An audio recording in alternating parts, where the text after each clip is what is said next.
Here we go.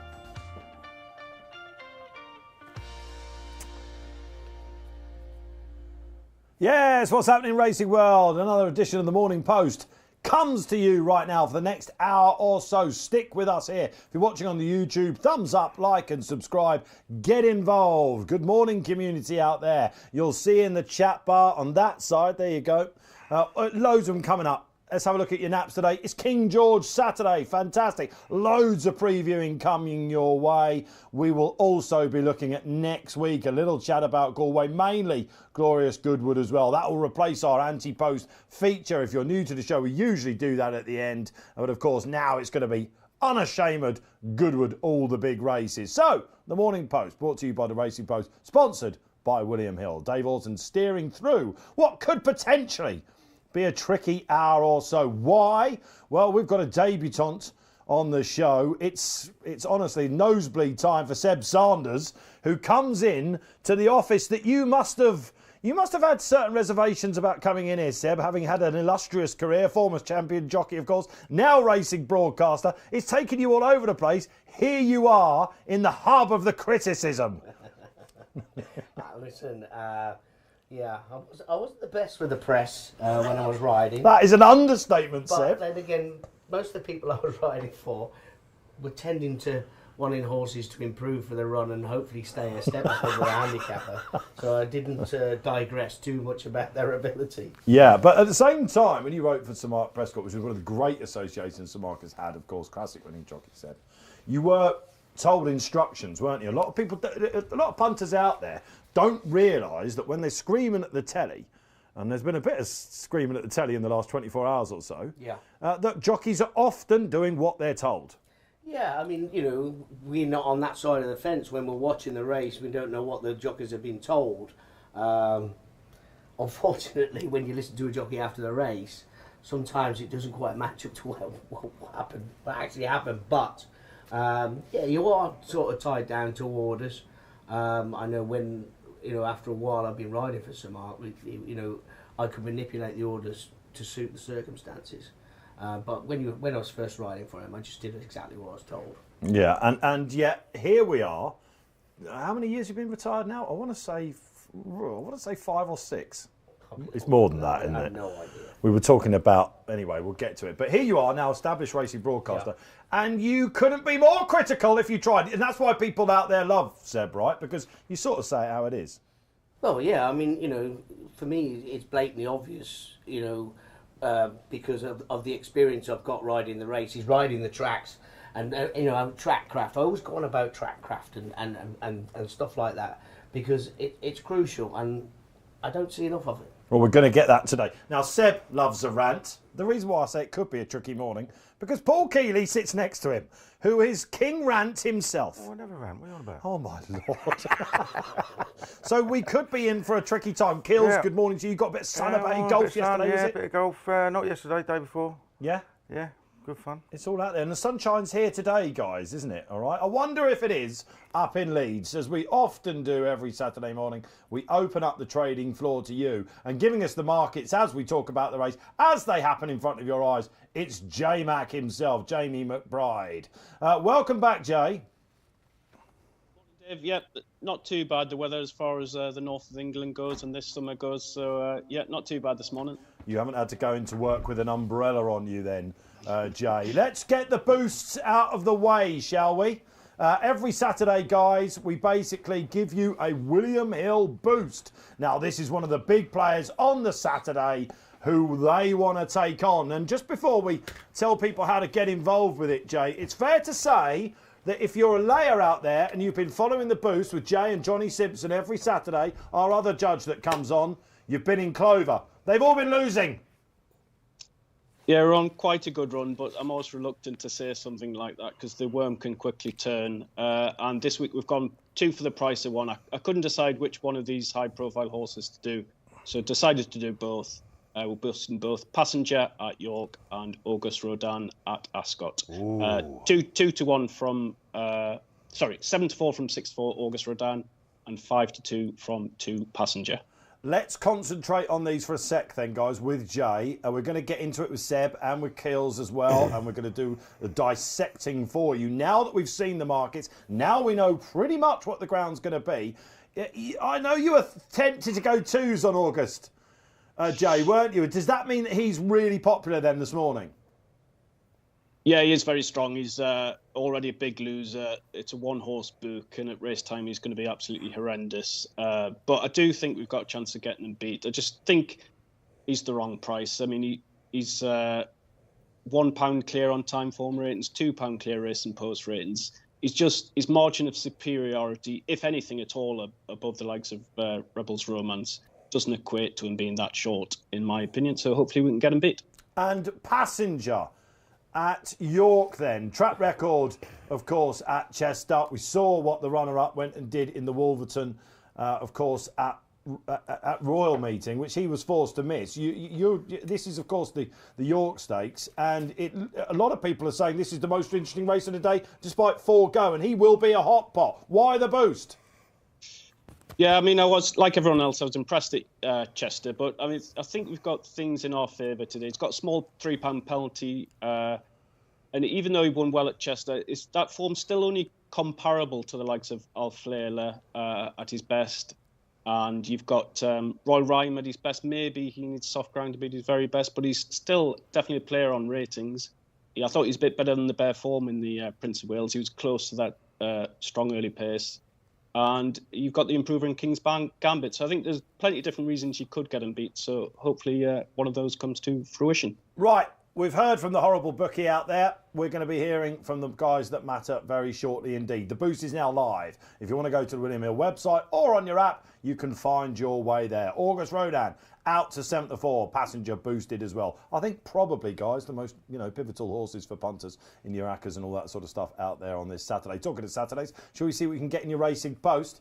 If you picked up the paper and you've got the ink between your fingers, or if you're on your members club online, this is the front page. We'll be getting to our friend Johnny Deneen shortly, who of course tipped the Irish Oaks winner a whopper last week. August out to join the greats. Is that Keith Mel? No, Jonathan Harding on page 2. Good to see Ed on the second page. Global form lines converge to give August Rodan a true test of his claim to stardom.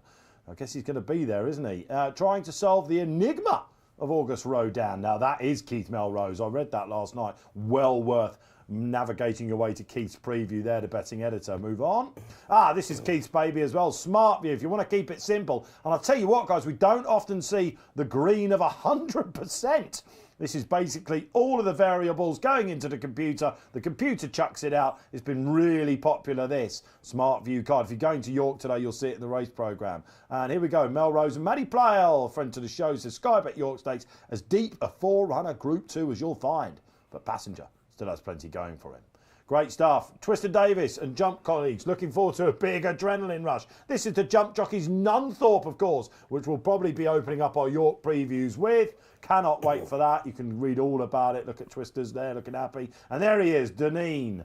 Wager of the weekend, Kinesiology, who of course goes for Jesse Harrington at Gowran Park. And he's still keeping the faith, isn't he? With Middle Earth is Johnny. Here he is. Seagull himself, Price-Wise Supremo. Just 2 for you today, because already advised was Rebels Romance. 12 to 1. I think you're going to do well to beat 4s now. Tom beat the market again.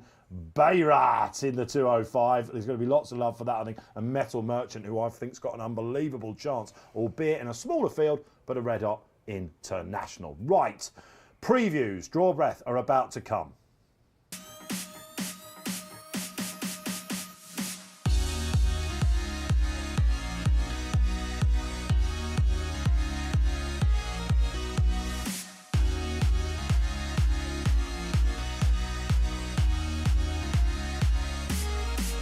This is Margaret first, then.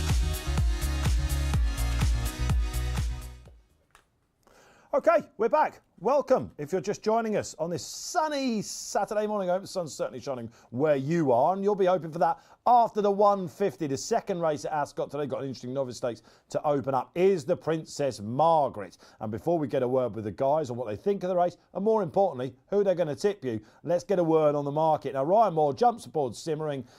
J-Max, she's got different ownership. It was a massive run at Royal Ascot, of course, in the Albany. What are the punters saying? Can't budget past what? 11.08.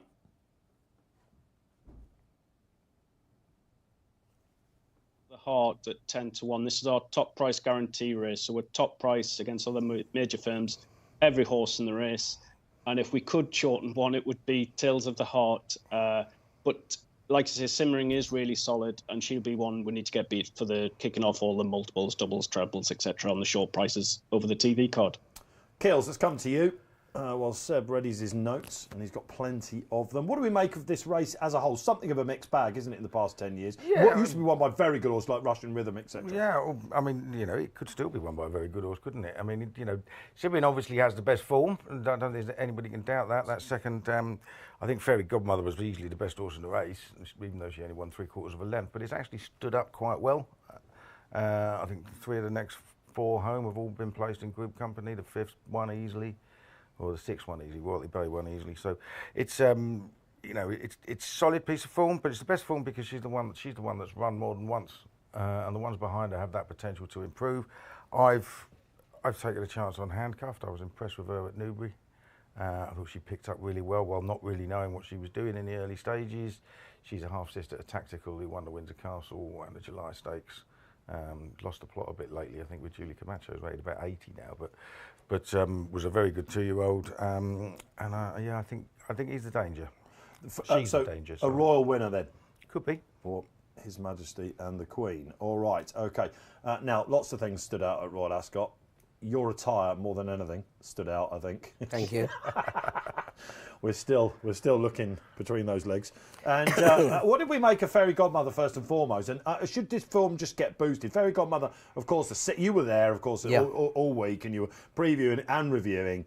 You got, you know, all the best brains of the business around you as well. Did you come away thinking Fairy Godmother before bedtime story, of course, the following day was the bee's knees?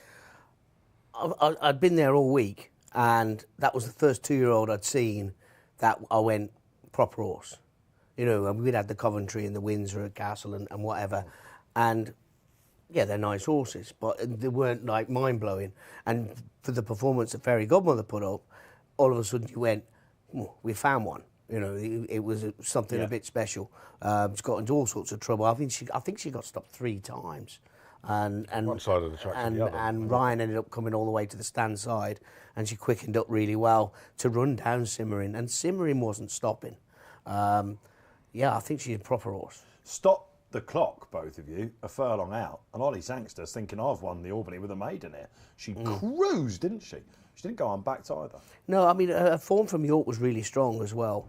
But, you know, I thought she'd really stepped up from York. I thought she did nothing wrong.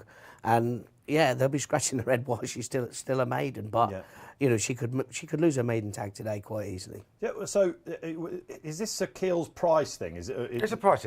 She's undoubtedly the one to beat. There's no doubt about that. I mean, if she, you know, something's going to have to prove that. The level of the form of the race itself, and I think you'll find that, I think Fairy Godmother won by 3/4 of a length. Racing Post Ratings said she gave the runner-up a £12 beating. Yeah. Because that's how much better she was.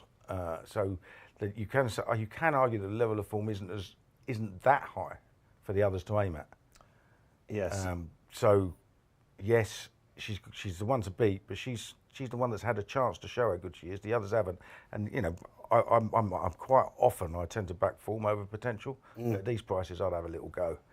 But just, I mean, you know, if I ever bet it, it'll be a tiny one. I was quite impressed. I was speaking to some judges about that handcuff run at Newbury, and seemingly her final furlong was faster than elite status and all horses like that earlier. So she could be proper, couldn't she? Yeah. Exciting race then. We might just see some classic contenders coming out. Simmering on top? I'm just going to say Simmering, basically with what Paul's been saying, you know, the form is solid and the others have really got to step up. But there is a lot of potential in the race. What do we, just very quickly, before we move on to the Jockeys Nunthorpe, what do you think they're going to do with the draw? Just very quickly, quite a bit said about the grounds yesterday, Seb, wasn't there? Yeah, it was a puzzling day. You know, just sat watching the racing, it was a puzzling day. Yesterday, the stands rail was a big plus, a huge plus. And whether it's going to put pay to the big handicap in the middle of the day. The stalls yesterday? The stand side. They're centre today, I think. They're centre. I think the horses drawn high today will have a market advantage if they get to that If step. they get there. Let's If not they start go. Seb off. Well, we'll cover the international soon anyway, won't we? We will, yeah. So basically, jockeys, if you're listening to Seb, as you often do, go to that stands rail. That's what we're thinking. All right, okay, let's get up to York then. Massive Saturday there. The crowds will be flocking in, as will the jump jockeys. And it's the jump jockeys Nunthorpe which comes up, and I don't know. We'll find out whether the pundits are sticking a pin here or whether they like one. One man that does like one in here is Tom Siegel, and another man is Jamie McBride. Tell us about the price cash on Bayrat. Yeah, he's about 16, a little bit of 20 available this time yesterday, and he's now sort of half that price. It's always very annoying when Tom puts one up before you've had any time to get some of your own money on, but there you go. Bayrat has been popular. Another one who's been popular at the front end is Soul Qipco, who's got a good record in the race and there's a money to suggest he might be bouncing back to form today. And one of the big price we've seen money for is Glendown. That's 40 to 1 into about 16-ish now. And we are 5 places in this race, so you have 1 extra place. All right, so you won't beat the prices with Hills in the first. That's the 150 that we showed. It is 150, isn't it, at the Princess Margaret?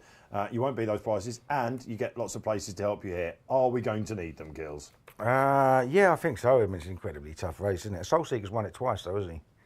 And he won it off 66 last year. I think he's 68 now, but he also won a race off 75 last year, so he's still very well handicapped.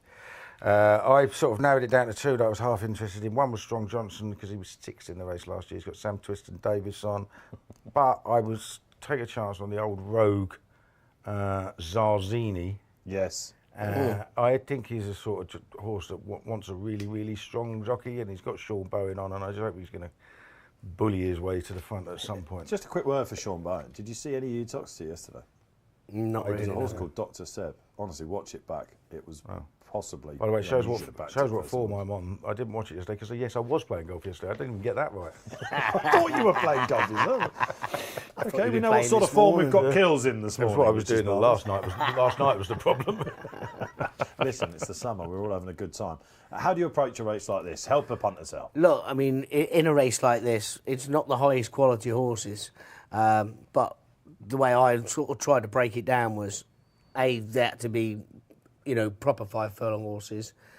B, they had to act on pace tracks, which, York's a pace track. Mm-hmm. If you look up north, you've got likes of Redcar and Ripon, they're pace tracks. Down south, there's the likes of Yarmouth and Newbury. They're flat and they're quick. And for me, York, you have to jump and roll. So I've gone pace tracks, and then, something bringing a little bit of form into the race. Did you enjoy riding at York? The reason why I ask you is because I've always called it a bit of a red herring track. Whereas I always approach that Dante meeting thinking, oh, this looks really attractive. And then I come away thinking that form's not going to be worth a cup of tea anywhere else. It's just a funny track. You don't know whether they're forward, you don't know whether they're... But I can rarely read York.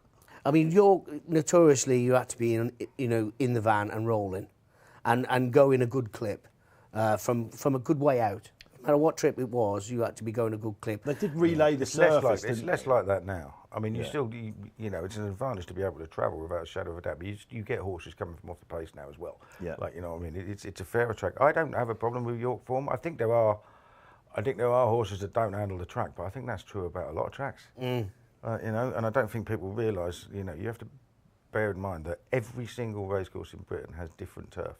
It's not all the same. There we go. And a lot of York form stands up. I mean, Derby winners win the Dante, don't they? And you were mainly a box seat sort of jockey, weren't you? If not kick-on jockey, weren't you? It depended what the horse wanted. Well, you were riding for Sir Mark, so a lot of the time... a lot of the time. I mean, he was finishing 7th, 8th and 9th and 2-year-old races on stayers over 5 furlongs. That's an absolute myth. You're starting to sound like Chapman. And listen, the punters absolutely adored that Seb, so all right. How are you finding Seb so far with Kills? This is fun, isn't it? Let us know. Don't forget, like and subscribe. Get your thumbs up. Let us know you are out there. As we move on back to Ascot, it's fillies time again. Just remind us of the tips on top. Who did you have just for that Jockeys on top? Oh, Birkenhead. Birkenhead. Zarzini. All right, there you go. 2 against the field there. Jamie McBride getting that one in that later on, I can reveal. All right, 225, J-Mac, let's bring you back in. It's the fillies coming along here. This has been an interesting market to watch. Friendly Soul, to my eye, looks probably the biggest buzzer. Yes, if there is a market mover, it's definitely her. It's been a fairly static market outside of her, but she has shortened up. I guess many punters are willing to believe the Friendly Soul of Newmarket's going to turn up rather than the one from York. Yeah, and Keels, we're going to need that if we're backing Kieran Schumacher and the Gosdens. I saw Chappers on Sky interview Kieran yesterday as he was going out to last, and he was really, really confident about this filly showing her best again. Yeah, well, you can see it, can't you? I mean, at least she's going the right way round because she was hanging to her right all the time last time, wasn't she? So she does have to reproduce that form. That form with Kalpana looked very good at the time, didn't it? And she won't have any problem whatsoever, I think, with a drop in trip. I do think it's wide open. At the prices, the two I would back would be Sirona and Doom. I've backed Sirona. She's just won 3 consecutive career bests since joining David Monissier from Charlie Johnston. Yep. And she's always run in races with fillies rated a lot higher than her. Now she's the joint highest rated filly in the race. So this will be her easiest task. I mean, obviously she's gone up £12 since she switched yards. She may have been only 5th in the Falmouth last time, but it was a bunch of heads for second place behind the easy and very good winner, Porta Fortuna. So yeah, I think this is an easier task for her. It doesn't mean she win, but I think she represents a fair bit of value there. Can be won by some very good fillies. This Red Box won it for Sir Mark. I remember a couple of years ago, just looking down. Lady Bowthorpe, she went on a roll, didn't she, after that? What do you make of the field, and who do you like, Seb? I like Doom in the fact it's got course and distance record. Got stuck in behind Running Lion, and Running Lion got the run of the race that day. I thought she ran a super race. I think she's overpriced at 8 to 1. I think she'll run a massive race. Sirona brings a bit of Group 1 form into the race with the run in the Falmouth. And, you know, when you're looking at Friendly Soul, it's got a bounce back, having ran pretty ordinary in the Musadora. She's obviously got plenty of talent.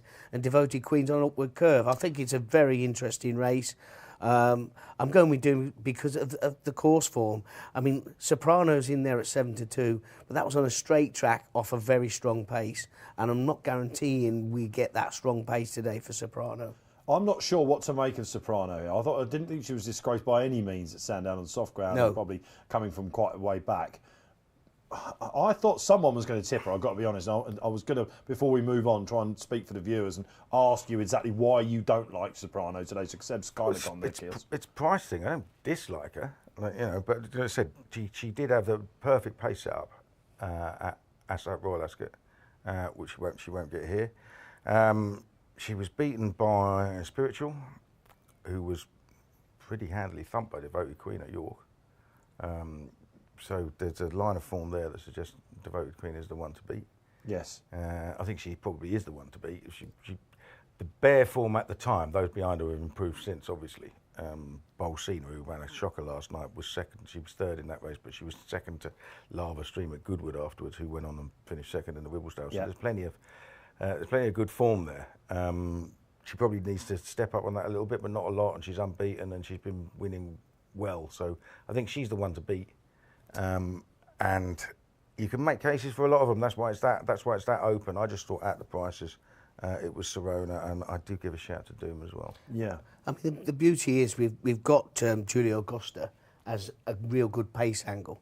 So I imagine that the pace will be pretty, I wouldn't say generous, but it won't be slow. Yeah. It's Sylvester, isn't it? He's going to make a test of it, I think. For what it's worth, I thought Doom ran really well at Royal Ascot as well. And from still 6 for Tom Mike, I can see her charging late. And at the prices, I'd probably be with that one as well. All right, a tricky puzzle to solve. Let's get even trickier, shall we? And go back up to York. I think it's a 240 coming up. It is the Skybet Dash, of course, which is a really strong sprint each and every pre-Ebor meeting, I want to say. That's what I'm going to call this.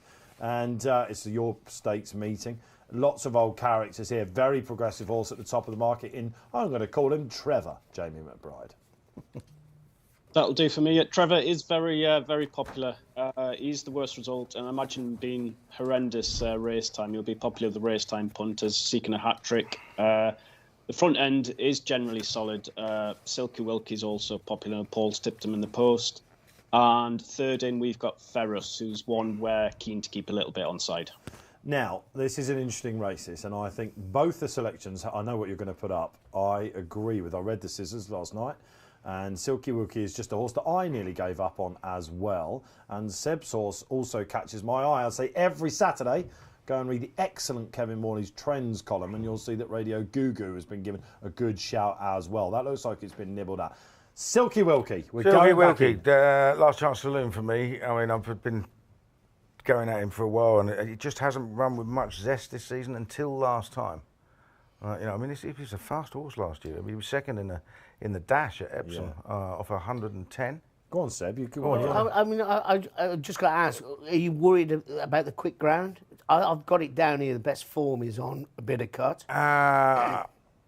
I think he's okay on fast ground. I think it's what's in his head more than anything. Right. Okay. I think he's fine on fast ground. And they got showers up there anyway, haven't they? So that was quite fun to watch. Are you praying for showers? Are you? I'm not necessarily praying for them. But I don't know. They won't hurt. I have had one this morning. I told you this is going to be tricky. And I'll tell you, just to let you into a little pre-show secret, Kills came in, he went, I'm going to wing this. It's all in my head. Don't bowl me any googlies. Just told him an absolute googly. It's only because I forgot to plug my phone in. I can't have a study up, can I? But I could see you going through your fire facts in your brain, Kills. And I was trying to remember his best RPO on fast ground, but he does handle it. He does handle it. Yeah, I must admit, I think he's going to go very close here. Give us the case for Radio Goo. Only pace angle in the race. I think he's not going to be put under any duress pressure for the first 3 furlongs, and this goes by the clappers. And as we talked about the first race, pace track York. We watched the horse get away at Nunthorpe. I can't think his name. Adam West's horse. Living the Dream. Living the Dream. That's what this kind of track is, and they have to roll with Radio Goo. If you can get a march, I think it should be a hard pass. Yeah. Jay, just very quickly before we move on, has there only been any money for Rage of Bambi? But a bit of chat about this. A few judges have told me that Eve Johnson-Elson thinks this is about to rediscover its best form. No, it's I think first price on Thursday after the final Lex was 18 and it's 16, so not a huge amount so far. Yeah, drawn in 1. Just watch out for a run from that. I think it might be on its way back. This is a cracking race. So Radio Goo on top, make all. Yep. Silky Wilkie. Very well handicapped now. One more go. Yeah, and like I say, last season. Just a quick word on Trevor, again, for the viewers out there. Why didn't you like Trevor? Well, it's not a case of not liking. It's just been at the head of the market all the time and has been well found, as you'd say. He is the one that could be well ahead of his mark still, though, isn't he?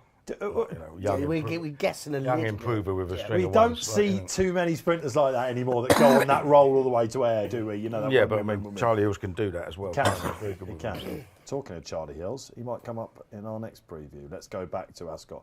This is the International Stakes. It's an absolute cracker, this. I say it every time when we come back to Ascot and we get these straight track handicaps. I love them all the way up to the Balmoral. Starting the Victoria all the way up to the Balmoral. And this is the 7 furlong specialist chance. 7-1 the field, Jamie McBride. Yep, 5 places, another extra place. And 7-1 the field, as you'd expect. Wide open, and there's been a fair few backed. It is a cracking race. Far too hard for me to try and find a winner. But the main ones for money are Orazio, who was obviously finished fast in the Wokingham, and many believe the extra furlong will suit.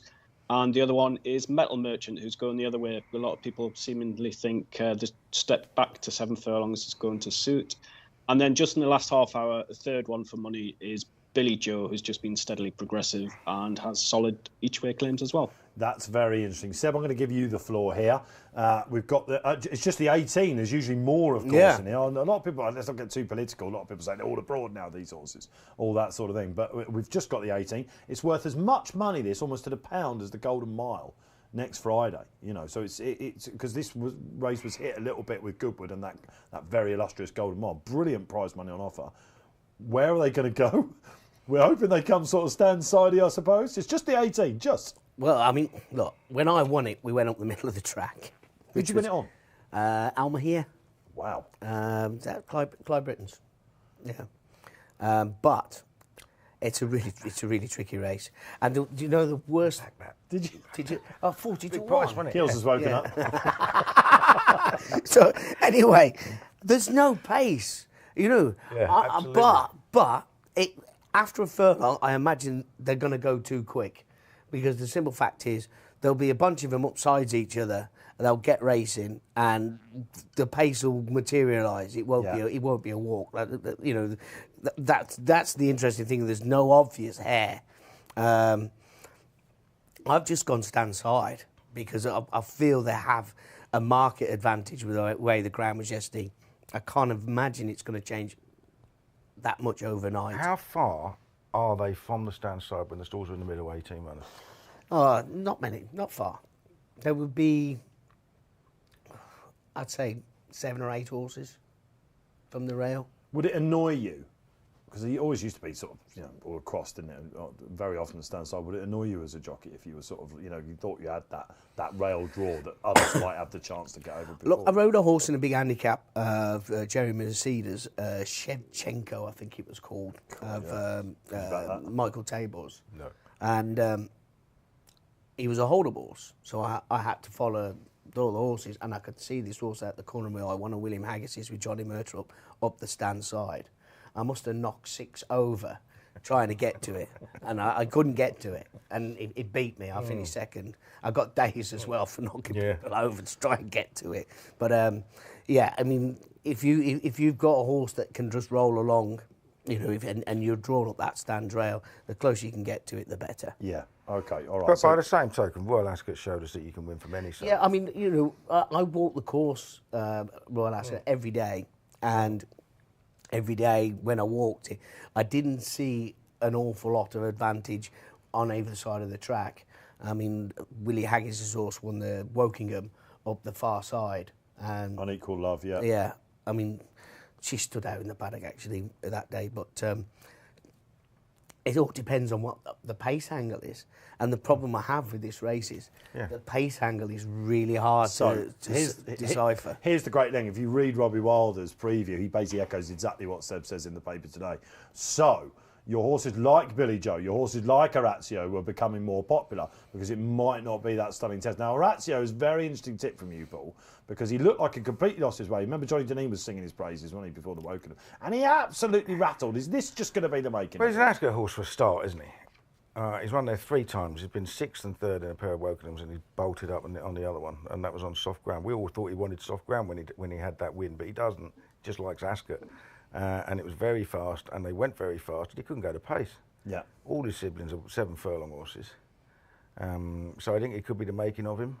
But the fact that they might not go fast will also be in his favour because he's got a bit of speed because he spent his life at 6 furlongs. Same for Billy Joe, who he's by Mason, isn't he? I didn't think he'd stay in the Buckingham Post. He actually stayed really well. Very good run. Like, you know, and he's a very, you know, but he is a horse that tends to be dropped right out as well.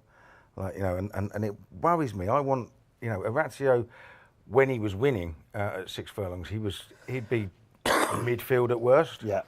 In the Wokingham, he couldn't get the midfield. He was just off his feet early. That's why he was out the back. So I'd hope he'd be up there. I put 2 up in the weekend. The one was Orazio, who I have been waiting for a while because I backed him at Anti-Post for the Bunbury Cup as well. And the other one is New Image because it is very unusual. It used to be unusual. It used to be very hard for 4-year-olds rated in the 80s to get into this sort of race. But I mean, now can't even get 29 runners in it. Like, you know what I mean? We're 11 short of a full field. Alto showed what you could do when you're an unexposed 4-year-old by bolting up in the Bunbury Cup. Didn't tick a lot of boxes, obviously, but he's a whopping gamble. I think New Image is a better horse than Alto. I mean, he probably should have won last time at York. He got stuck in the middle. He had to concede first run to Alto, who was on his outside, and he took 2.5 to nearly 3 lengths out of him in the last furlong, but still only finished 3rd to Tolstoy, who's hacked up again since. I think it's a solid piece of form. He's improved every single start for David O'Mara. Yeah, I'm keen on him too. But yeah, and it's O'Mara and it's Ascot. And I've got one either side of the track. I think it's stall 3 and stall 7. Yeah, so you covered your bets. Yeah, I've gone that angle as well because I just looked at horses that were drawn high and thought, which one would I want to ride? And the fact the New Image, I don't think he'd be far off the pace. No, that's the other one. Yeah. I don't think he'd be far off the pace. So I think he'll be in the right spot. When we look at races like this, you want to see where the sweet spot could be, and I just feel it's up the stand side. Yeah, that was the first time at York that it had been held up, and I don't know whether something happened coming out of the stalls or whatever, but he was held up near the rear there, and that was the first time. He normally races a bit more prominently. The interesting race, that race at York, I was looking at the draw angle, and the first 3 home, I think, were all drawn in double figures, which was quite interesting, especially 7 furlongs round York, because normally the biggest advantage is being drawn down the inside there. Yeah. I'm just looking at some of the others down there. We could spend literally an hour talking about this race. There's 18 runners. They all deserve a bit of a Carry the mention. One was 9-2 favourite. He has to be mentioned next. Yeah, I mean, it's one of those. I mean, if you spend your life, I mean, I do sometimes spend my life backing horses like him, who are just unlucky. Like, you know what I mean? He flew home in Buckingham Palace for third. He flew home for fourth last time, but he's won 4 races from 25 starts and 1 from 18 since September 2021.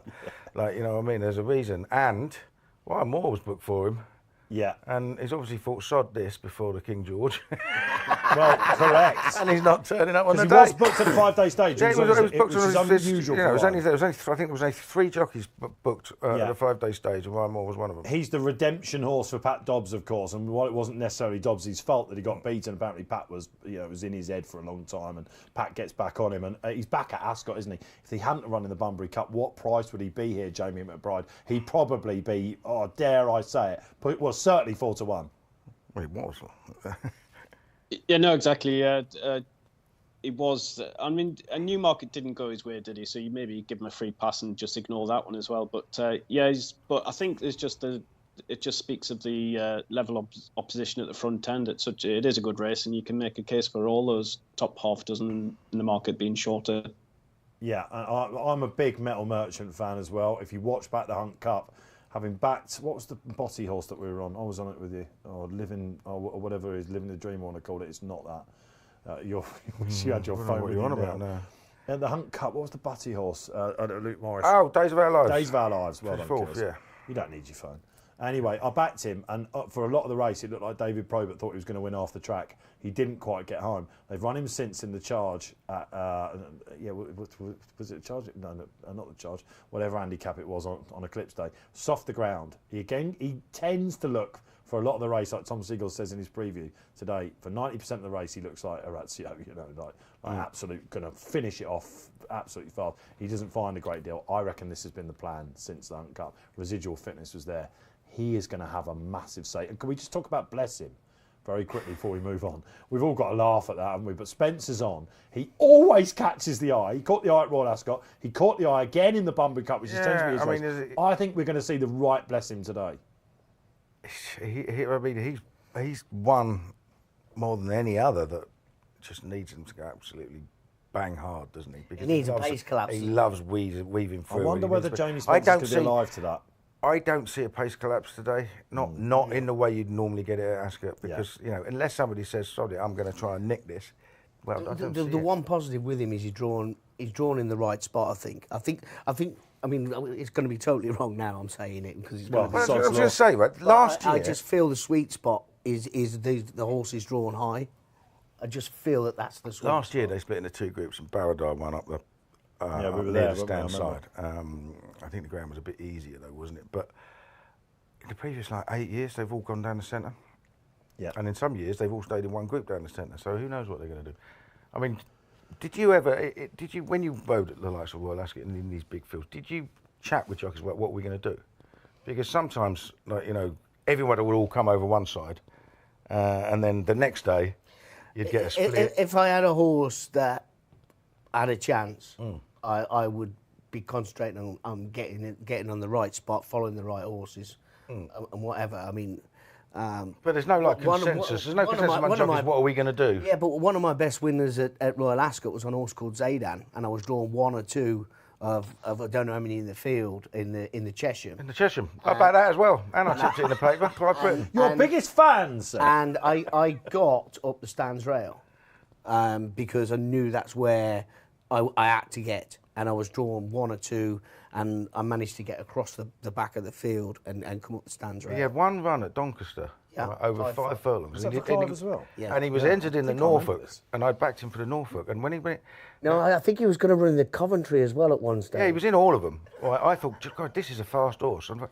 wait, hang on a minute, let's put him in that. So he must really fancy it if he's going for the Cheshire.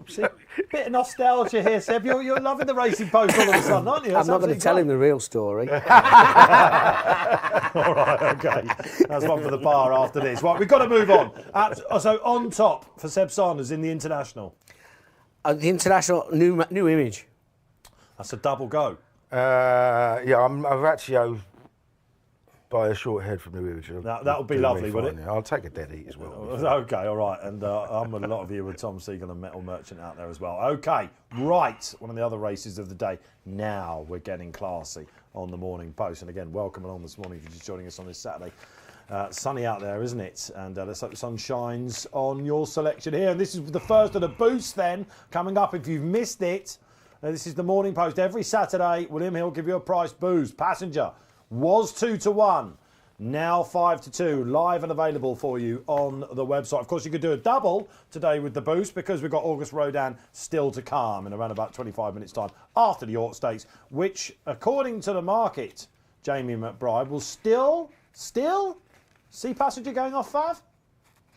I'm not sure, to be honest. He is fairly weak. I mean, he is the worst result at the moment. I expect him to be the worst at race time, but he is lukewarm. I think he was as short as sort of 13-8. We put him in on Thursday after the final deck, so he's definitely lukewarm. One thing to say is all 4 of these will be using this as a stepping stone to the Juddmonte, hopefully. And we have got some special double prices. So we're 14-1 Passenger wins today and wins the Juddmonte. 33 for both Alflela and King's Gambit, and 100-1 for Royal Rhyme to do the double. Now that's interesting, isn't it? Yeah, 14s and 33s, yet 2s and 9-4. That's what I was thinking of. So look, that's got to be of interest to you guys right there. Is that live and available now then, Jay? Yep, they're on site. Obviously, Passenger's got the small penalty, so it'll be a more meritorious win for him, which might go some way to and he's had some issues as well, explaining the price disparity. Right. Okay, 4 runners, but again, I've got a feeling we're going to give this some welly for you out there. In the preview today, this is just 4 runners, but what a puzzle this is. Passenger after Chester. I've rarely heard you sing the praises. It couldn't have been more. Couldn't have been more impressed. I mean, he looked sensational when he won. The time was really, really good. Israel's come out and absolutely destroyed the field in the Wolferton. The form looks really strong, but then he's gone on the missing list, hasn't he? Which worries you? And there's always a worry, isn't there? He hasn't, he didn't make the Royal Ascot, he didn't make the Eclipse, and now he turns up here and his main target is the International. Is he going to need this? And he's up against a very, very progressive horse in King's Gambit, who obviously won the London Gold Cup, and the winner of that is invariably a group horse and probably should have won at Royal Ascot as well. And a proper York horse in Alflela, who won the race last year. He's got some really, really solid form there. So I think it's tricky. I can see why. You'd want to be against him. I'd just give the nod to Alflela. I'm not going to have a bet in the race because I would not be surprised if any of the 3 won. The only one I don't think can win is Royal Rhyme because I think he definitely wants a bit of cut in the ground. He's a decent enough horse on decent ground, but he's a much better one. As we saw at Goodwood this time last year. Absolutely hacked up last year. Now, I'm the same as you. I'm finding it difficult. Have you put Alflela on top? I haven't done any. I put Alflela on top. I haven't put him in the paper. I won't be punting on the race myself. Okay, all right. I'm kind of the same as Keels because I'm a big Passenger fan. I'm a big Alflela fan. I thought he ran really well behind August Rodan. We're going to get a line on that Prince of Wales's form. Nothing until this race would have run out of that since Royal Ascot. I'm a massive King's Gambit fan, and I, like everyone else, am still hurting after Royal Ascot. Not quite as much as the man next to me, I don't believe, but someone thankfully is having a bet in this race, Seb Sanders, and you've got quite an interesting view on it because we've just talked about an 18-runner international handicap with no pace on. Where is it coming from here? Well, look, I mean, if I was riding any of the 4 in the race, I'd be desperate to make the run. Make the running, yeah. Desperate. Yeah. Because York is a really good pace track, as we've said earlier, but if you make the running in this, you haven't got to go quick, but you've got to be going proper fractions by the time you get to the 7, to the 6, because you don't want anything to come at you quick. And York is a track, when you get running, it's so difficult to get past. If I was on King's Gambit, that's what I would be setting out to do. I'd tell the other jockeys, look, they've told me to make the run in, blah, blah, blah. But this is the thing, if you've got a race with no front runner and something decides to make the run in, right, the others will just meekly accept it, won't they? Of course they will. Of course they will. And the thing is, you see a lot of jockeys that make the run in and they go far, far too slow, and then they wait till the 2 furlong marker before they get going. All of a sudden, they've got a queue of horses in behind them. The thing that Joe Fanning is really good at is the fact that he winds the pace up from a long way out. Yeah. And he doesn't go over quick, Joe. He's not someone that goes flat out or anything like that. He just gets rolling at the right time in the race. And a lot of jockeys sit there and wait for a queue of horses to come up behind them. That's one thing you didn't want to do when you was making the running, was have a queue behind them. You wanted to start them feeling the pressure. Take them out of the comfort zone. Take them out of the comfort zone and make sure nothing gets to you quick. It gives your horse a chance to have a fight and an eyeball. And one thing you didn't want to do is someone come whizzing past you. It would drive me nuts. They're all full of running. It just turns out to be the one with the best turn of foot, doesn't it? I mean, Well, he turns it to a lottery. He should have won at Royal Ascot, right? I think there's no debate in that He should have whatsoever. done. He does, having analysed this. Did he flop out of the stalls? Well, Was this it- is something that that a he positional has. thing? I was honestly one judge who's probably watching right now, who knows. I had a bit of a tete-a-tete with Declan Ricks about this in the Sky office. I said, "Oh man, how did King?" He said, "Dave, he falls out of the stalls," and I don't believe that day at Ascot he did. Have a look back now on your replays. Let me know in the chat. Am I right or am I wrong? But if you look back to his previous runs, he is a little what you would call as a close-up comment a dwelt. He just misses a slight beat, which would slightly worry me about him. If you wanted to kick him out, but I suppose if nothing's going on, you've got plenty of time. You get there soon Just enough. get there. But look, if you were to tell the jockeys, oh look, I've been told to make the run in, blah blah blah, and they'll be delighted. They want to lead. Right? It's drawn 1. They'll stay off. So this is one time where you show your cards. In other Oh, words. 100%. Right. Yeah, 100%. The double bluff. I Yeah. love it. Yes, okay, great stuff. All right, 4 runners. Seeing the ball big. King's Gambit. I love the horse. I was there I at love Newbury when he won. He's a proper horse. I like all 3 of them, so I mean, a token choice would be our Flaler. And having said you're probably never going to drink again this morning, 24 hours later at 3:15 you'll be at the bar. No, I'm going to be sitting at home with my dog. Yeah, all right, okay. It kills his bar. All right, then. That's an absolute cracker. It's a Sky Bet. Now, the Pièce de la Résistance on this Saturday. It is King George Saturday. What a race we had last year, of course. And we've seen it, haven't we? Enable all the greats win the King George. Is August Rodin about to go into immortality and take out the King George and Queen Elizabeth Qipco Diamond Stakes? Well, if you think that's the case, it was 6-4 with Hills, now out to 7-4. So there's your boost double. It's Passenger, 5-2, and August Rodin at 7-4. Jay, and again, I sort of lift the lid a little bit. I did see at Hills, and you guys were sort of umming and ahhing what to go about the boost. You were going to go bigger. How is he looking at the moment? Are we getting red flag time yet? Yeah, it is a big red number in the field book, and it's only going to get worse. I think it is a 1-horse book. Rebels Romance is relatively strong, given the love from Paul and Tom for him. But August Rodin is going to be horrendous for but he is one we're keen to lay. Like I said, even when he's on his best behaviour, his form's not that far ahead of plenty of these others. He beat Luxembourg half a length in the Irish champion. He needed lots of miraculous things to go and win in America. And even last time he was 3/4 of a length better than Zarakem, who would be a big price in this race. So fingers crossed we can get him beat. Right, okay. Fingers crossed we can get him beat, says the trader at William Hill. Seb, we'll start with August Rodin. Yeah. A fan of the horse? Yeah. Yeah, that sounds a bit weird, doesn't it? Me asking about horses won all these Group 1s and Derby win, all that sort of stuff. But last year he couldn't have been any worse in the race. All right, and here we are. If you'd have told me 12 months ago that he'd be having another go at the King George, yeah, I would have laughed and gone to the Well, bar. I mean, you say that, but he's turned up in the Prince of Wales, and he was beat at the 6 furlong marker when he got beaten the King George last year. So look, obviously put a line through it. I had a long chat with Jamie Lynch about this, the handicapper on Sky Sports, and he actually come up with something that if he gets detached on the outside, he can lose interest. And the 3 times he's blobbed out, he's been detached on the outside. Where he's drawn 2 today, he's got the pace, he's got 2 pace angles, and also I think Rebels Romance will go forward as well. So I think the race will really map out perfect for him to get smuggled into the race. When the draw came out and you saw, is it still 2? 2, yeah. From memory. It was, I thought to myself, they must be absolutely thrilled here. Because it's almost like what happened in the Princess Wales Stakes Kills, isn't it? Yeah. So he needs horses around him to be interested. Yeah. Is that the...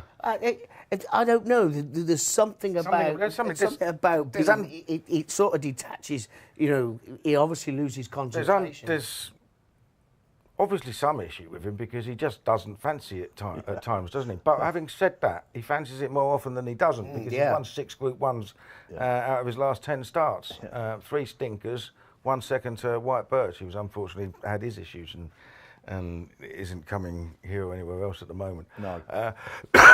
He is just about the best horse in the race. Well, official ratings. Official ratings, the official ratings, I think, are playing him down a little bit because he's never a horse that's going to win 6 or 7 lengths. Yeah, I mean, it was one of those, he was always going to win at Ascot, but he wasn't that impressive. And... Now, why was that? Did he idle? Can we agree on that? It looked to me like he was idling. He, in a run, really had to get I stuck think he'd into probably it. be an example of a horse that does idle. I hate the term idle because people use it too freely. God, and a lot of the time, here we go. See, he can a lot rant as well. A lot of the time, horses are just knackered. There's idling bollocks. It's just absolute nonsense. Don't start Seb off. Well, it is. It is. The vast majority. You can only prove that a horse is idled is if something comes to it and it goes away again. If it's losing ground going to the line, it's not. No, a lot of the time it's just. That's rubbish. It is. It is. The amount of times people tell me a horse idle is much better than that, and then it gets beat next time because it's actually not much better than that. So, I mean, well, all right, I'll put See the Stars in that same equation. See the Stars never won like Frankel won. But if you ask me, what would be the best? I tell you what, he never won like Frankel won, but he was never really asked to. I mean, he just went. He just came through from the back. Did he idle in front then? It's popcorn time. I said to you, there are examples of horses that idle in front. I said that. Yeah, he probably did. The term is used far too freely. I understand. I understand that. But a lot of the time, with August Rodin, I always feel like he's going to go there. I did say at the start of that. This is an example of a horse that actually probably does idle. You know what I mean? All right, yes. Softening in his age, a bit like you. That's how I started it. Imagine sitting in a pub with Seb and Keels and going through all this. This is what hopefully we're treating you today. But it took 51 minutes before you both. But I think he's running against better horses now. So this is the interesting question I've got. Sorry, a better horse. I don't think this is that strong. So we're up in trip, and we've got a horse who we all agree somehow did sort of idle a bit. I think I've got to the line now. Ryan's obviously going to have to be a bit more patient this time, isn't he? I don't think so. Not necessarily. He's a strong stayer, isn't he? So if something comes to him, he just goes again. Yeah. And we've got a hook 'em type finish again. Yeah, I tend to think that they'll try and get his head in front just inside the 2, and if he does get his head inside just the 2, it's going to need something a bit special to get past him. And as we were talking about the pace, there's going to be strong pace. They won't want anything to come quick at him. They'll want him to eyeball him, and if this horse gets eyeballed and he's up for the hunt, he's going to be a very tough horse. Rebels Romance is the one that can. Yeah. Now let's go. We've got to talk about the horse who is identically rated according to the handicapper. You were talking about the ratings there, maybe doing August Road down. I don't know about you viewers, but in my mind that made me think: how's he come to get the rating for Rebels Romance? Because we've only seen him 5 times in Britain. He's won all of them, but he's won Group 1s in Germany, America, Dubai and Hong Kong. But for our handicap, it's quite difficult to get a handle on, is it? To get the absolute figure? You've got world-class horses. You've got international ratings. He's run against British horses. I mean, August rode him through in one of his stinkers when Rebels Romance won in Dubai. But he's won his last 4 races. One of them was a Group 3 at Doha, but one of those that was like £1 million to the winner. Yeah, sure. He won that by 3 lengths. He's won his last 2 Grade 1s by 2 lengths. Nothing's got near him. And he gets rolling as well. I mean, he took it up a fair way out of Chartin, didn't he? And he just got, and nothing could get near him. So he's a very, very tough horse. I think they should be not far off each or 2. Well, that was going to be my next question. That's my difference in the My prices. only negative with Rebels Romance is he's only done it abroad and he's only done it on flat tracks. And this Ascot is a completely different ball game to running on a flat track. I can certainly understand that argument. He's not been asked to do it in Britain, obviously, because he's won 5 times in Britain. He is 5 for 5. He ran at Kempton in December. I think punters have got that in the back of their mind. He's by Dubarry, who has an absolutely sensational strike rate at Ascot, especially at middle distances. So I'm hoping that it won't be any issue whatsoever. I just think the prices are wrong. They should be much closer together. I think you've got to agree, Seb, that he could be the Hookham of the race, couldn't he? Just if August blows out or whoever else last year blew out, you know Hookham's going to do what Hookham does and run straight to the line. He's very straightforward. I mean, running through the others, I can't have blue stocking. Tell me why that is. I saw your think she comment. wants cut in the ground. I think she definitely wants cut in. This is going to be too quick. This is proper fast. And she beat Emily Upjohn. Emily Upjohn probably should have won in Ireland. Yeah. She probably should have won. Got very keen mid-race. Yeah, I don't think she's as good as she was last year anyway. Didn't give Kieran Schumacher any favours at halfway. I think she's a very talented filly, but she's up against the Colts today, and I'm surprised she's as short as she is. Absolutely. I've been scratching my head about this for about a week because I was, it's been going round in my head why we're so short, but she may well be on the upgrade. But I agree with you. I think cut in the ground is she's definitely on the upgrade. And I like her, but this is a much different task than last time. I'm a big fan of hers. I've got to say, I think she wants. I'm a big fan of hers. I still don't know quite how she got up at the car. Cheap pieces going back on, which is quite interesting. They're on, they're off, they're on. Yeah. And that was an interesting debate that I had yesterday. I think she wants this trip as well. If you go back to a Champions Day, everything went against her there. I know there was cut in the ground. But she's a very, very interesting horse here. I've actually got her to finish second to August. Can I chuck one in? I'll be laying her for a place. And I'll be. Can I chuck one in at a massive price? Please do. Goliath. I like this horse a lot. I was going to put him up at Royal Ascot each way. Because I like the manner and the way he ran in France, and he doesn't like them going slow. And at Royal Ascot they went slow, and he still managed to finish second. I think the draw's slightly against him today, but he's going to get the pace, and he's got some million on his back. This horse can really outrun his odds. It's good. It's great to see Chris on there today. Yeah. I've got horses that I expect to underrun their odds as such. Like Blue Stockings won, Luxembourg's another. I mean, if you get a strong pace here, I don't think he's got any chance of getting home. I know he won the Coronation Cup. I thought he was stopping in the Coronation. Yeah, he was. He was definitely stopping. He's not a mile and a half. Ryan Moore is very best. He got away with it. Well, he got. Another thing about jockeys, I mean, he got an easy lead, didn't he? Like, I mean, is that a good ride or is it several bad rides? Well, we're on the same page. Finally, there we go. Come on, you're of the same blooming era, for goodness' sake. But it is, easy leads are given, aren't they? Yes. The one thing I will say about that is Tom Marcon came off Hamish afterwards in that Coronation Cup. Said it's Hamish, I suppose. He's just ridden in derbies. He said he'd never gone down the hill quicker. That's when Ryan won the race. They went, and Ryan went, zoom, see you later. And he said we were absolutely trapping. He used the speed of a mile 2 is a sort of mile 3 horse, isn't he? Yeah. He's a workman-like mile 2 horse.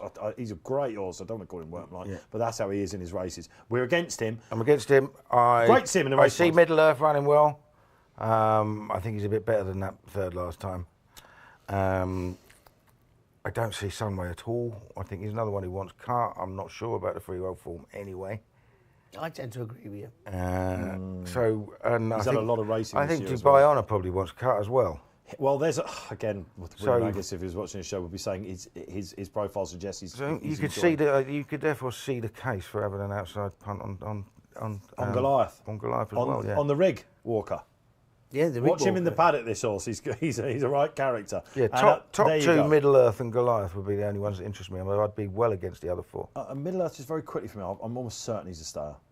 Yes, I think so. Yeah, I think so too. It's a stayer that's got speed for a mile and a half. The pacing was totally against him at Ascot. He Which ran really well. ticks the box for going for the Melbourne Cup. Yeah, it does. Because it does. I tend to think the Melbourne Cup is a mile and a half horses that get absolutely. 2 miles. But they are. Because you need the speed. They've thrown their hat into the We're ring here. 10th furlong Kieran Maher and horses the new owners are coming up, and Johnny Deneen's very keen on him still. Thinks it was a forgive run in the Hardwick. Yeah, what's he doing, tipping 21 winners? Deneen has had a complete lobotomy, hasn't he? Absolutely. It does happen must have every a now word and then. with him I about thought it was 20-1 on when I saw the headline. I thought someone had got it backwards. All right, okay, that's the Saturday previews done. We've got Glorious Goodwood coming up after this. We're going to give you the guys' pearls of wisdom for what is an awesome week. The Saturday previews done. Who are your naps? Let's see them in the community chat.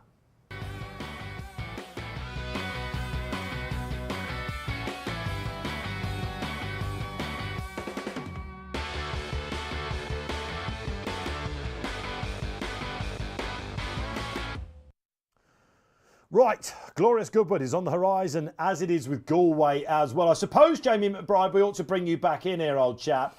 Just very quickly, what wins the King George? I don't think we actually heard from you. Who's Jamie's fiver going on? I haven't had a bet. I would probably go with Luxembourg each way. I get that the petrol gauge would be running empty, but he ran well enough in the race last year on going that was softer than it's going to be today. So each way, he'd probably be my play. There you go. Okay, Luxembourg for J-Mac. Now, talking about Ballydoyle superstars, we've got the Goodwood Cup coming up, of course, at Goodwood. We're hoping that Kyprios makes it. Just before we go down and look at some of the big races next week, you've done some anti-post liabilities for us, Jay, haven't you? Do you want to run through them? At Galway as well, we've got the plate and, of course, the hurdle coming up. Cannot wait for next week. Yeah, it's a big week, obviously very busy. I've just put together the top half dozen worst results over the week. So we'll talk about some of the high profile ones at Goodwood, but there's also a couple in there at Galway under control. There was a significant move for that one yesterday, 9s into 5s. And Percival Galway for JP as well in the plate. He's also been really solid. He's now into 6-1. But the others you kind of expect, the high profile horses in the grade 1s. Alongside Blue for You and the Golden Mile, who bounced back to form at York last time. Thanks, Jay. How many of you have done that treble there, then? You can see the treble, can't you? Rosalian, Kyprios and Opera Singer. That's the popular one, I think. OK, Kills, let's come to you. There's a weak link there, isn't there? Who's the weak link? Opera Singer. What's a shocking price, isn't it? Now that Erling Upjohn's... Oh, well, let's get to that. We'll get to the Nassau. Let's do Goodwood Cup. No tournament, unfortunately. Well, that's it. I mean, it's for Kyprios then, isn't it? I mean, He's got to throw a bad one in, hasn't he? He has got to throw a bad one. They were worried about it being too quick, but it was soft yesterday, but it's drying. I mean, Goodwood's another one that tends to be well watered. They won't let it get too fast because because they want these superstars. Well, to it's turn got up. a configuration of the track as well. You can't let it get too. Is this a batage for you then? Won't be getting involved at 7-4, but just wins. Yeah, I think so. Yeah, I mean, look, Coltrane's second favourite. I backed him at Ascot. So did I. Didn't he? I was really disappointed. You know what I mean? So if that's what we've got. Yeah. I thought Gregory might improve for the switchback here. We've got Trushan, of course, who came back to form. Don't know what that form's worth, really. Yeah, but he's not going to run, is he? Is he? Well, if they water it, well, it's soft at the moment. Continuous, I don't think we'll go. Al Kareem's horse, I keep waiting to come back, but he hasn't shown enough. Point Lonsdale would be interesting. I like Al Kareem because he's tough as old boots. I Just love wonder whether he actually would stay 2 miles. All right. Seb, Kyprios, great to see him. Amazing what they've done to get him. Look, I mean, I tipped him up at Royal Ascot, but I was holding my breath because you were just worried about what was going to turn up, and he didn't fail. I mean, I thought it was a brilliant performance. I expect him to step forward. It's weird to say it, but he has become a bit more straightforward since his injury. Do you remember Ryan Moore in his first Gold Cup he went massive in running, didn't he? He was rowing away all the way. Geez, one of those horses like Poacher Punch, the old classic stairs used to just keep finding. He looks a bit more straightforward. Look, that's going to be an absolute power. I think it's on the Tuesday, isn't it?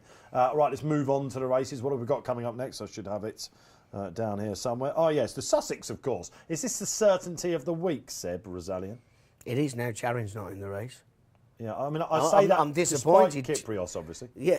Look, I mean, I thought Charin would really serve it up to Rosalian because they're two different styles of racing. Now Charin's not in the race.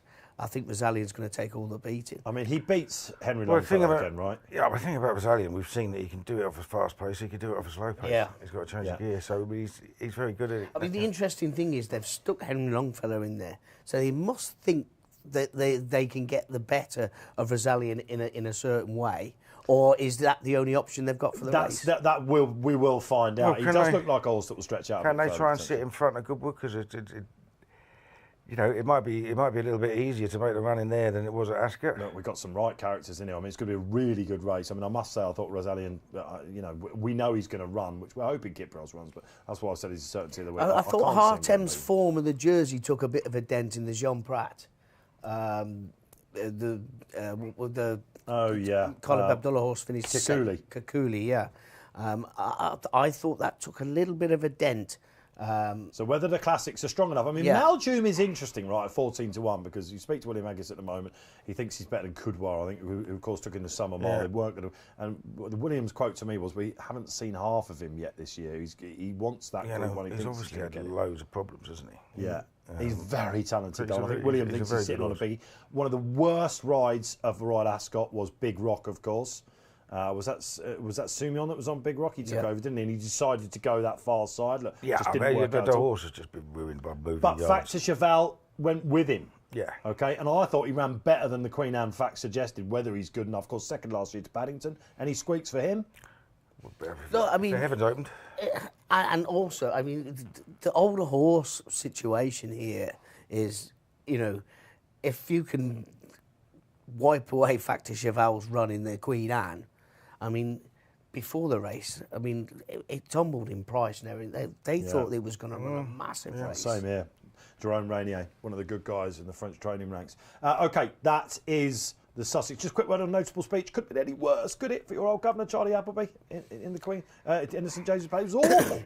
On a terrible week, I don't know. I mean, the thing with the Guineas this year is there was a pace collapse. And Rosalian probably wasn't fully wound up. That's the angle he was, I was very strong opposing him at Ascot. One of the very few things I got right, and a dreadful Ascot for me. But he was obviously going to be held up in a race with no pace.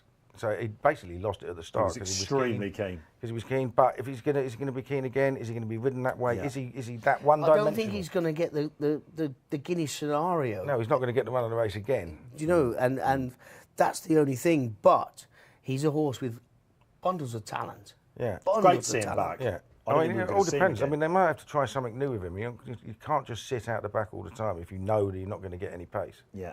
Well, it'd be interesting to see him whizzing down that hill, wouldn't it? Let's hope he settles a bit better, because he was so impressive in the Guineas, wasn't he? All right, OK, we've got to move on to the Thursday. It's Nassau Day, and Emily Upjohn has been supplemented to take on Inspiral. J-Mac, just quickly, that must have... Did you see this one coming? Or was it a bit of a sort of like, oh, here we go with the market? Yeah, they did flag it up a couple of days before they did supplement it, but it's interesting.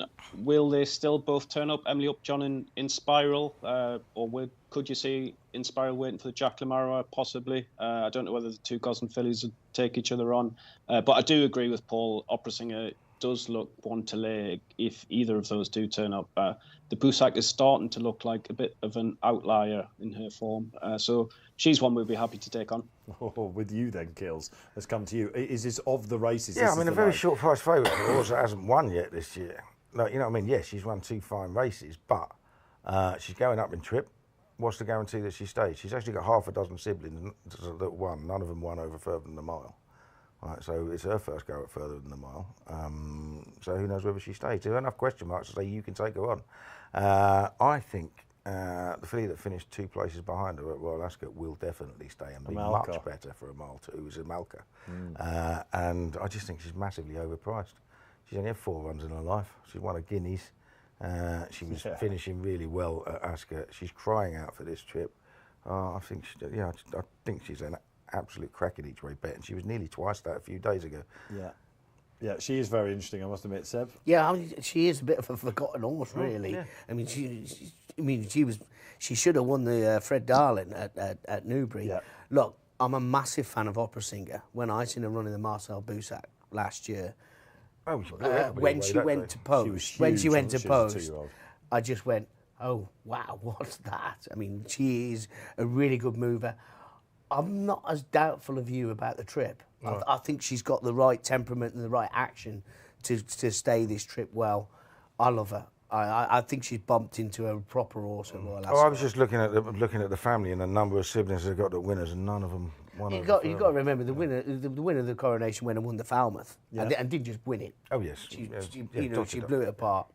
Let's hope that Sparkling Plenty turns up as well. The French Oaks winner, the Prix de Diane winner. She's very interesting as well. You got to See the Fire and horses like that. See the Fire is a horse that interests me. I'm sure she's got a big run in her at a big price somewhere. Arabian Queen somewhere. in the making.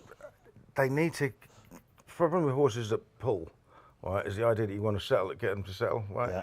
She comes from a family, they don't settle, but it doesn't matter. Arabian Queen went from the front pulling hard and still won a bloody international. Yeah. Her dam was Bathsheba. Pulled like a train, didn't it? Do you remember Bathsheba? Yeah. Lancashire Oaks. David Can Ellsworth. I just have a say on this pulling lark? There's far too many horses pulling it at the moment. These jockeys need to sort this out. It's down to the jockeys. Oh, it's technique. It's just technique. But the trainers, they must all be running them over the wrong trip. I think some of them only want 2 furlongs the way they pull. Yeah. I mean, it's bizarre the amount of horses I see pulling. If I had one do pull they do like too that much fast work? Huh? Would they do too much fast work? Is that what makes them just used to going fast? I don't know. I'm just trying to... It's a lot more technical than that. But I see far too many horses wasting their chance for the first 2 or 3 furlongs. Yeah. And it happens every day. See the Fire comes from a family that do that, and they still keep finding, and I just want her to go and make the running. Yeah, it's the third rant. Not too bad. Not too bad. I told you you'd like it here. Just a little bit. I told you you would. And just give that a bit of weight. I don't know, viewers, what do you reckon? The horse is just more keen these days, is it? I did a close-up comments, and one trend that is definitely happening in the Racing Post is took keen hold. Oh, there's loads of it, yeah. Oh, I spend the first 10 minutes of doing a race doing that. So it happens most days, most races. We can agree. All right, good stuff. We've got one more to come, 2 more to come. Of course, yes, it's the King George. Big Evs is at 11 to 4. We've got Asfora, the Australian Machine, that came, of course, to catch King Charles III. Now penalised, believing. Back to form at the Curragh last week, was it? I think you've got Kurdos and Lights are there. Living the dream, new jockey. Lots said about that yesterday. And hopefully, Bucanero Fuerte, Jay, might turn up as well. Big Evs. Punters continue to love him. Yeah, we get the next entry stage at midday today. I've just had a quick look, and nearly all of the principals are in there, but Bucanero Fuerte isn't, and Starlust isn't. But I mean, there's still 50 minutes, so they may come into it. But the top 3 in the betting are all there, so it looks as though it's going to be more competitive than the other major races. And from a betting point of view, it looks a good heat. Yeah, Jamie, is Desperate Hero in there? It is, yep. Yeah, good. Right, yeah, and again, despite the fact he got beaten in the Coral Charge, that I got right, he showed so much pace that day, didn't he? He showed loads of pace that day. He probably went too fast. Obviously, I backed him at a big price. When he won at Hamilton, he absolutely bolted up from a race you win a Class 2 handicap by 4.5 lengths, and it works out really well. Then you've got a very good sprinter on your hands. And I think he went too fast on soft ground. Everybody thought he wanted soft ground because he won on heavy at Goodwood, beating King's Lynn, but he scrambled home that day. All right, Timeform said the ground at Hamilton was good to firm. That was when he won. That was when he was at his most impressive. So I think back on decent ground, if he just gets held onto for a bit longer. He's got loads of speed. He can live up with them. I guarantee you, he's not far off the best around, and he's a massive price. Just looking down to see what he is. 14s, Jay. Yeah, I was against him that day at Sandown, but I was really impressed with the run. I think people left him a huge price for this race and for the Nunthorpe. There was still some 50 about after Sandown. So, yeah, I can definitely see the case for him. Big Evs, Morecambe winner last year. People love him. Do you love him, Seb Sanders? Oh, yeah. Yeah. I mean, when they ran in the King's Stand, there was only 3 horses I thought could win the race. One was Big Evs, one was Regional, and Asfora. Because just on ratings, none of the others on ratings could win a Group 1. Those 3 just about tipped it. And they finished 1, 2, 3. You've made the point there by saying just about tip, because we've got low-grade sprinters, haven't we? Yeah. So you don't need to make that much improvement to get up there? Totally. Yeah. I tend to agree with you there. And I think Big Evs, especially with Asfora having the penalty, will turn it around, because I think he'll improve, and I think Goodwood will suit him better. Yeah. The only thing with this race is you've got a lot of speedsters in the race, and they could have a proper dust-up early doors. Batas never really had that horse that could go and eyeball him for the first 2 or 3 furlongs. In this race, there could be a few of them eyeballing each other. Yeah. A Big Ev Big Ev's, he's done nothing wrong. I thought he ran a super race at Royal Ascot, and I think he'll get his redemption at Goodwood. Yeah, they've tried to reinvent him a little bit, haven't they, by holding on to a bit more. Well, I agree. think he's just found his level, isn't it? He's a very good 2-year-old, dominated, but you're moving out into open company, and our sprinters, they always look like they could be brilliant at 2, and then they come in and they just...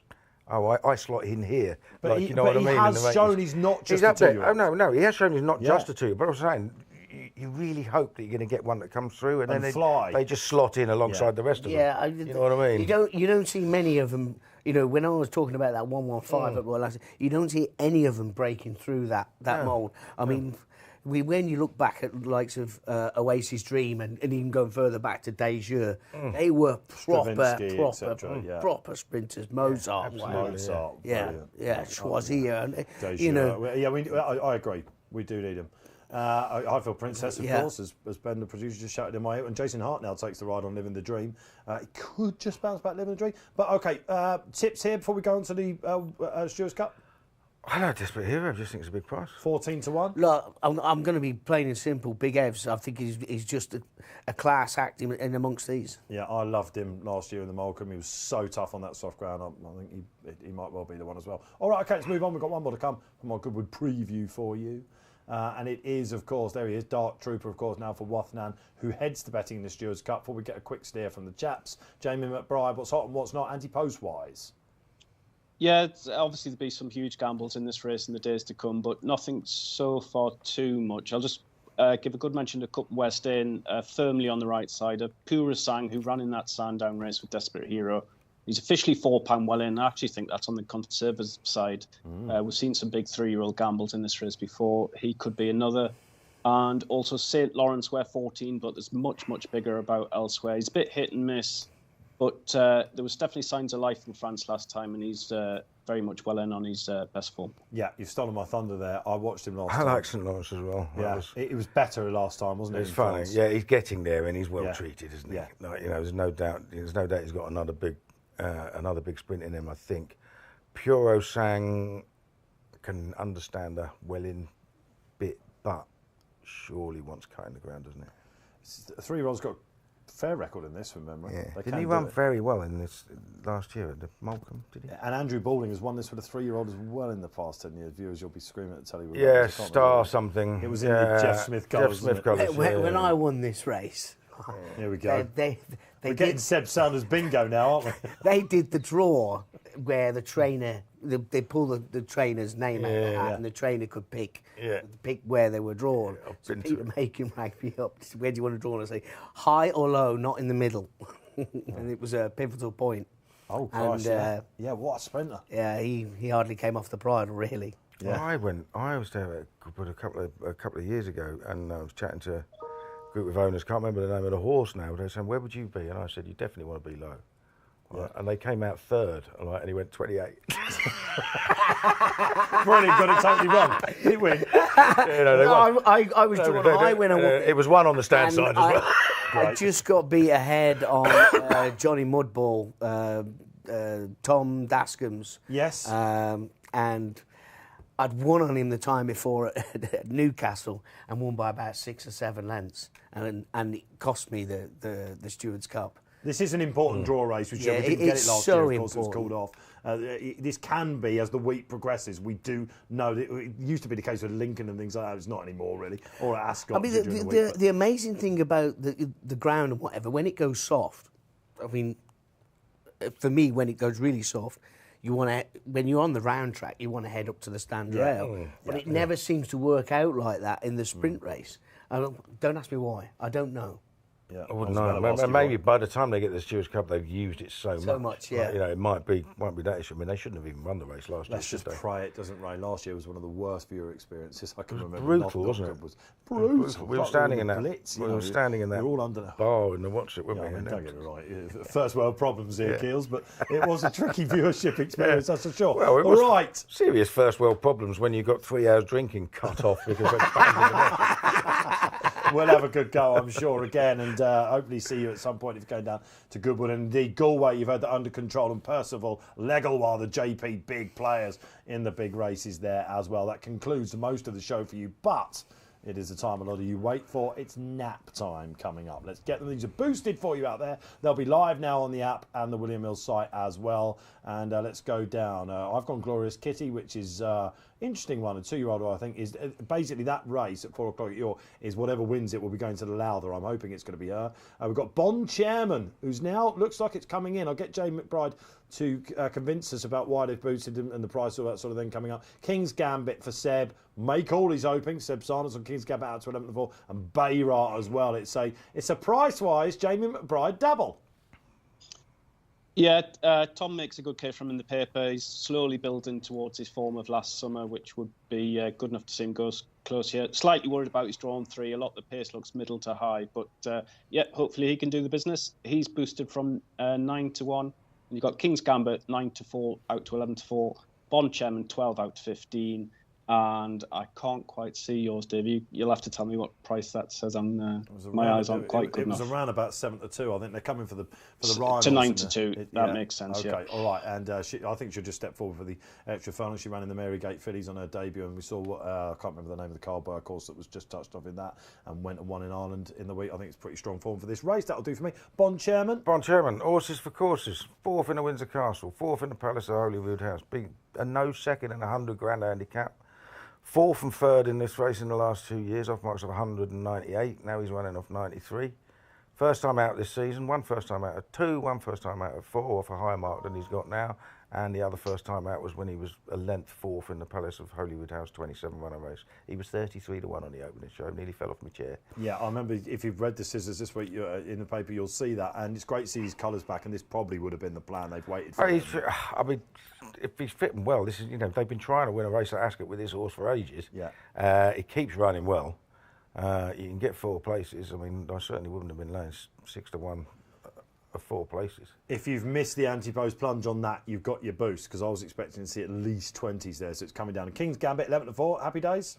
Yeah, I think he's priced accordingly, and he's the one that's on the upward curve. I think he's a proper horse in the making. All right, proper horse in the making, Seb Sanders. That's it for this week's Morning Post. What a delight it's been to have you with us. What a delight it's been to have Seb Sanders. Genuine pleasure, Keels, isn't it? And don't let this be the last time, Seb Sanders. I'll try not to. You'll be back. One more horse for Goodwood. Who? Lord Ridderford. Oh, the old boy. Lord Ridderford Handicap on Tuesday, 5 furlong sprint. Yeah, I'm not. I actually. This is what you call classy handicapping from a yard. He won it in 2021 off 88. He won it in 2022 off 87. He won it in 2023 off 84, and on Tuesday he's off 82. And I think his last run was at Chelmsford, and he doubled in price just before the off. So Lord Ridderford on the Tuesday. Yeah, of course, there's some memories there. All right, great stuff. Seb, what's the rest of the weekend hold? Feet up. Watch the August Redan. Yeah, feet up. All right, lovely. Keels, back to the sofa? Yeah, everyone's out, so I'm looking after my 13-year-old dog, just going to sit there and chill out in front of the telly. You can usually scream at the dog, can't you? It's certainly not doing too much. He definitely wouldn't matter. So, I wonder why, Keels. All right, OK, Jamie McBride, great to have you back. Will you be back next week, Jay? No, summer holiday time for me, so Johnny is back in the hot seat next week. Have a good trip, old boy, wherever you're off to. Yeah, OK, so Johnny the Judge will be back. So will we for Stewards Cup Day at Glorious Goodwood next Saturday. All the sport out there. It's sunny. Enjoy it.